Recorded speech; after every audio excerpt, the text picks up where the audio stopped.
Cédric Jubilard a rencontré Delphine Ossagel dans leur jeunesse, puis le jeune homme l'a demandé en mariage en 2011 pour l'épouser 2 ans plus tard. 2 enfants sont nés de cette union, Louis, 7 ans et Elia, 3 ans. Mais le tableau s'est fissuré au fil des années, marqué par les addictions comme les jeux en ligne et le cannabis qui font que l'époux Jubilard dilapide de l'argent du foyer. La maison de leurs rêves se transforme en chantier permanent et le comportement provocateur et agressif de Cédric est souvent relaté par leur entourage. Ce qui amène à l'été 2020, quand Delphine décide d'annoncer son intention de divorcer. Entre volonté de la reconquérir et espionnage conjugal, Cédric aurait même impliqué sa propre mère, avec laquelle il est très proche, dans ses problèmes de couple.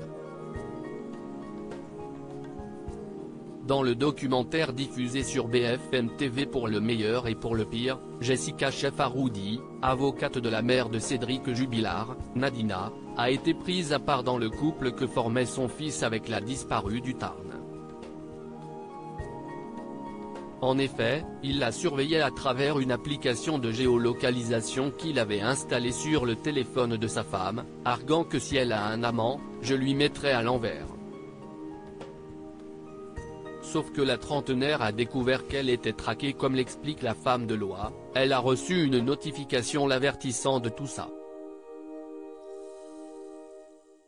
C'est à ce moment-là que Cédric a demandé à sa mère de dire que c'était elle qui avait mis ça en place. Ce qu'elle a fait. Elle a simplement voulu, comme beaucoup de mères, couvrir son fils sur une bêtise que son fils aurait fait. Si en premier lieu, Nadine avait défendu son fils des accusations qui le présentent comme le coupable idéal, elle a été chamboulée par les éléments de l'enquête que lui ont exposé les gendarmes. C'est ce qui a été rapporté par le journaliste et auteur du livre Le Mystère Jubilard, Ronan Folgoa. Il a eu l'occasion de la rencontrer, Cédric mon fils, avec un M majuscule. À fleur de peau quand elle parle de sa relation avec le premier de ses 3 enfants, elle a été brisée parce que les enquêteurs lui ont révélé 6 mois après la disparition de sa belle-fille Delphine. Elle en est ressortie complètement chavirée.